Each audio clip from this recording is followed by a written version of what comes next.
तक गोल्डन दास कितना बार जेल जा चुके हैं? 20 बार जेल जा चुके हैं, 74 हम पर FIR दर्ज है कि जेल में एक ही तालाब है, उसमें बाघ भी पानी पीता है और बकरी भी पानी पीता है।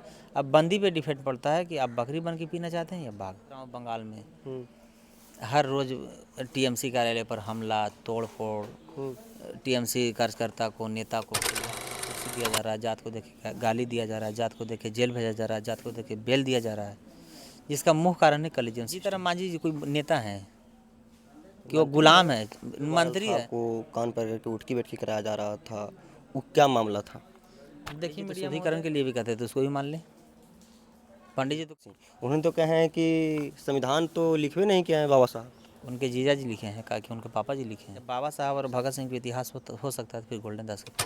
हमारा आप देख रहे हैं तेज एक्सप्रेस न्यूज़। मेरे साथ मौजूद हैं गोल्डन दास, जो परिचय के मोहताज नहीं हैं। ये जो हैं ये कहीं ना कहीं दबे कुचले के आज बनते हैं, और इनसे हम बात करेंगे, तमाम मुद्दों पर बात करेंगे। हाल फिलहाल में 5 राज्यों में चुनाव था और तमाम मुद्दों पर हम चर्चा करेंगे। तो सबसे पहले मेरे चैनल पर स्वागत है सर। बहुत बहुत धन्यवाद। साथ ही आपका न्यूज़ चैनल का जितने व्यूअर्स हैं सभी क्रांतिकारी जय भीम, नमो बुद्धाय। अभी सर हाल फिलहाल में 5 राज्यों में चुनाव था। 5 राज्यों को चुनाव परिणाम को कैसे देखते हैं? हाल फिलहाल में पश्चिम बंगाल और तमिलनाडु में जो चुनाव हुआ, तो पश्चिम बंगाल में बीजेपी ने कहीं ना कहीं झंडा गाड़ दिया, लेकिन तमिलनाडु में एक नया चेहरा उखड़ कर आया।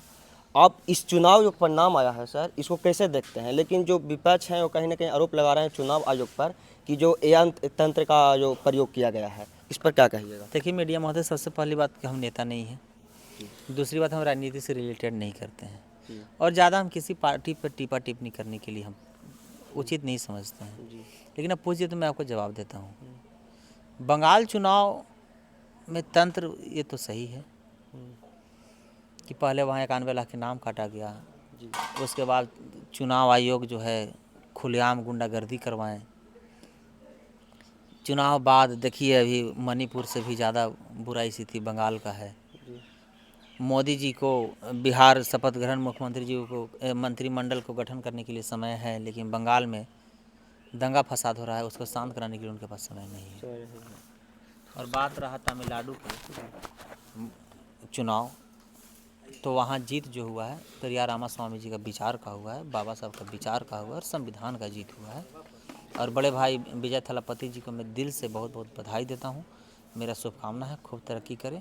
कांग्रेस के साथ गठबंधन कर लिए हैं वो ठीक है, किसी के साथ गठबंधन करे उससे हमको मतलब नहीं है, लेकिन 2 साल में इतना बड़ा पार्टी बन के उभरना ये एक बहुत बड़ा ऐतिहासिक बात है। ये वाकई में काबिलियत तारीफ वाली बात है। पश्चिम बंगाल में जो चुनाव हुआ, वहाँ कहीं ना कहीं इतना दंगा फसाद हो रही है, इतना दंगा फसाद हो रहा है कि कुछ दिन में 2 से 3 दिन में 7 मर्डर हो चुकी है। और उतना नहीं, मुख्यमंत्री को भी पीटा गया, ममता बनर्जी को। इसको कैसे देखते हैं?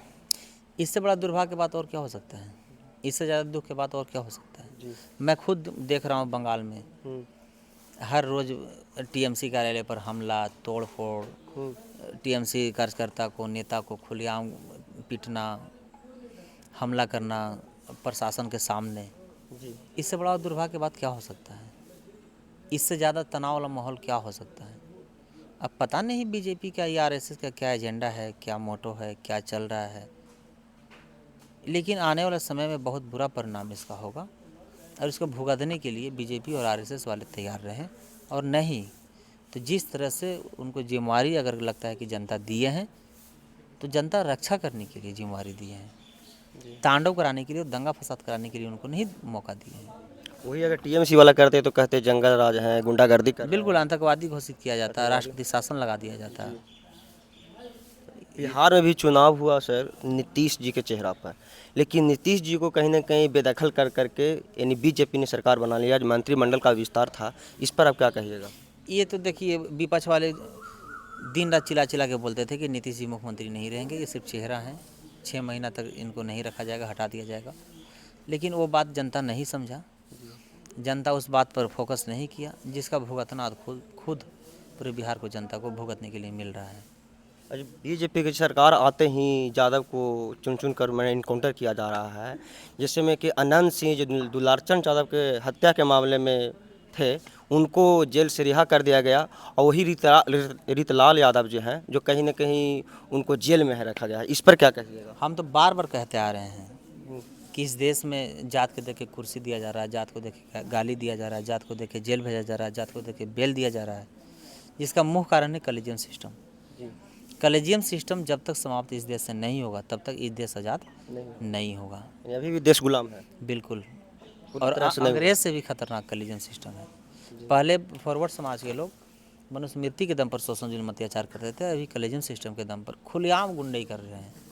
वो प्रशासन हो, कोई अधिकारी हो, प्रोफेसर हो, चपरासी हो, डॉक्टर हो, प्रिंसिपल हो, कोई भी हो फॉरवर्ड समाज के, गवाई साहब पर भी जूता फेंका गया था, उस पर भी कोई एक्शन नहीं लिया गया, जबकि सम्मानिंदा इसलिए कि वो दलित समाज के थे ना। आदमी। जी यही अगर फॉरवर्ड समाज के चीफ जस्टिस पर अगर जूता फेंका था तो पूरे भारत में दंगा फसाद हो जाता, पूरे भारत में आगजनी हो जाता। लेकिन अभी भी दलित समाज कहाँ समझ रहे हैं कि इतने बड़े पद वाले चीफ जस्टिस को जब जूता से पीटा गया, एक हरियाणा के वाई पूरन एडीजी साहब को जातीय प्रताड़ना के कारण सुसाइड करना पड़ा, तो एक छोटा मोटा अधिकारी पदाधिकारी क्या औकात है। अभी से भी तो लोग सजग नहीं हो रहे, अभी से तो भी लोग नहीं सीख रहे हैं, जिसका भुगतना पूरे देश के बहुजन समाज को भुगतना पड़ रहा है। अमित शाह कहते हैं कि अंबेडकर करने से कुछ नहीं होगा, अगर भगवान को न राम का नाम लेते हैं तो कहीं नहीं स्वर्ग लोग चल जाइएगा, इसको आप कैसे देखते हैं? अंबेडकर करने से कुछ नहीं होगा, वो देख लेवे ना तमिलनाडु में क्या हुआ, एक सीट पे सिमट दिए बाबा साहब। ये पावर होता है अंबेडकर का। अच्छा, बिहारी का दिल्ली में हत्या हो गया, इस पर जीताराम मांझी से जब पूछा गया तो जीताराम मांझी बोलते हैं तो मरा गया, इसमें क्या दिक्कत है? जीताराम मांझी जी कोई नेता है कि वो गुलाम है, मंत्री है, तो जो चाटेगा, जो दलाली करेगा, वो आज हम चाहेंगे कि चाटुकर्ता करके दलाली करके कल हम मंत्री बन जाएंगे। नेता वो थोड़े हैं, तो क्या है? वो एक गुलाम है, वो एक दलाल है। वो बिहार छोड़ने के लिए यादव को बोल रहे हैं कि यादव बिहार छोड़ दे, सम्राट की मैंने सरकार बन गई है। और मांझी समाज पर इसी सरकार में बुलडोजर चलाया गया, वो मांझी सब कहाँ जाएं? पाकिस्तान चले जाएं।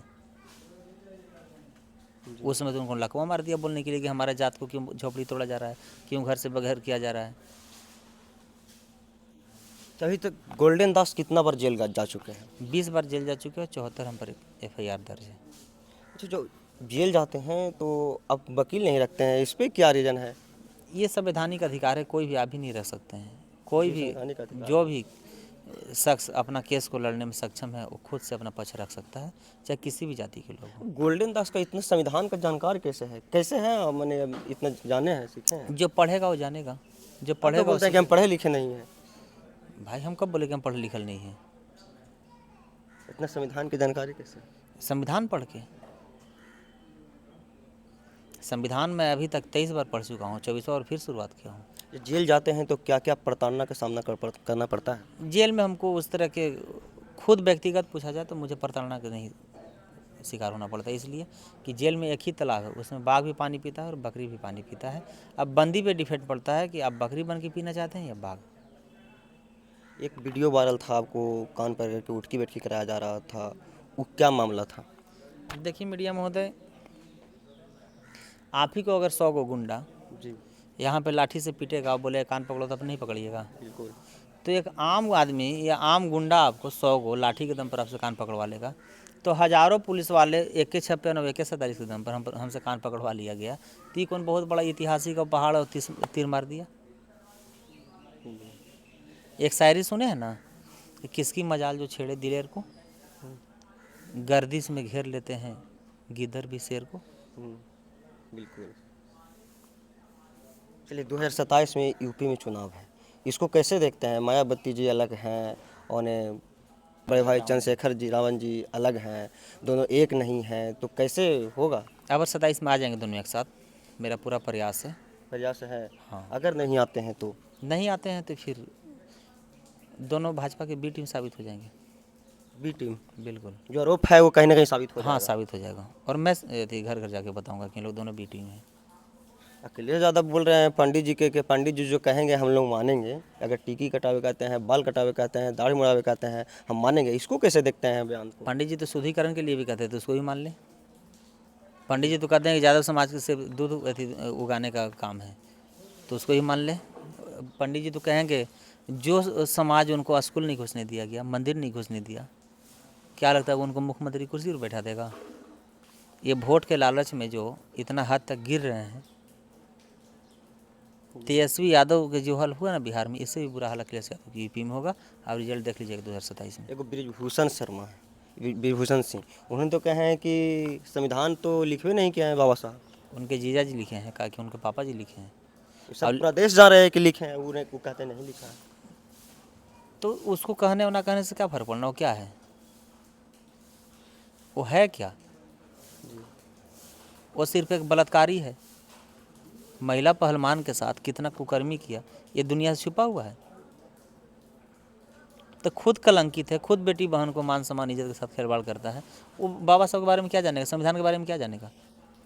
और ऐसे ऐसे गिरा हुआ व्यक्ति को सवाल हमसे नहीं पूछा कीजिए प्लीज़ मीडिया महोदय। आज मंत्रिमंडल का बिहार में विस्तार था।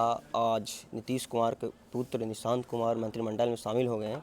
इससे पहले उप मुख्यमंत्री का जो उनको बनाया जा रहा था लेकिन नहीं बनने थे, लेकिन आज मंत्रिमंडल में शामिल हो गए हैं। इसको कैसे देखते हैं? देखिए लॉलीपॉप दिया गया है जदयू के, और कुछ नहीं। मलाई सब ले लिया, जहाँ जाना था चला गया। तेजस्वी यादव बोलते थे कि जदयू को कहीं ना कहीं समाप्त कर दिया जाएगा, क्या यही प्लान है? हो गया समाप्त, हो गया समाप्त। बिल्कुल। तो चिराग पासवान जी को, पिताजी रामविलास पासवान जी का फोटो को कहीं ना कहीं रोड पर फेंक दिया गया था। वहीं चिराग पासवान आज बीजेपी के साथ हैं। इसको कैसे देखते हैं? चिराग पासवान जी को रामविलास पासवान जी से मतलब नहीं है, उनको सिर्फ सत्ता से मतलब है, सुख से मतलब है। उनको मान, हाँ, उनको मान सम्मान इज्जत प्रतिष्ठा नहीं चाहिए जी। अगर चाहिए तो जो समाज, जो पार्टी संविधान बदलने की बात करता है, आरक्षण खत्म करने की बात करता है, उसी की दलाली दिन रात करते हैं, उसी का ये भजते हैं। तो इनसे नीच मानसिकता का और नेता कोई हो ही नहीं सकता। अच्छा, गोल्डन दास को इतना प्रताड़ित किया जाता है, यानी दबाया जाता है कि आप इतना उग्र आंदोलन नहीं करें, दबे कुछ लोग आवाज़ नहीं बनिए, लेकिन गोल्डन दास नहीं मानते हैं। आखिर इसका कारण क्या है, क्यों नहीं मानते? देखिए मीडिया महोदय, बाबा साहब के चाचा को बेटा को बलिदान देना पड़ा समाज के लिए, क्या वो समाज की लड़ाई लड़ना छोड़ दिए थे? जी बिल्कुल नहीं। भगत सिंह जी को फांसी पर चढ़ना पड़ा, क्या वो अंग्रेज से गुलामी से समझौता कर लिए थे? तो फिर गोल्डन दास क्यों? जब बाबा साहब और भगत सिंह का इतिहास हो सकता है तो फिर गोल्डन दास का क्यों नहीं? आपको ही मंत्री बनने की ऑफर आई होगी, अब आता होगा, क्या उसको काहे नहीं अपना लेते हैं? मुझे जनता बनाए, नेता नहीं। जी। जनता जो बना के भेज दें मैं उसको सर आँखों पे रखूँगा। विचारधारा से समझौता नहीं? विचारधारा से समझौता और स्वाभिमान से मैं समझौता नहीं करूँगा। चलिए, तो हमारे साथ गोल्डन दास थे और प्रमुखता से जवाब दिए। बाकी इनके बारे में क्या कहना चाहते हैं कमेंट बॉक्स में बताइए। ऐसी खबरों को देखने के लिए सब्सक्राइब करें तेज एक्सप्रेस न्यूज़। धन्यवाद।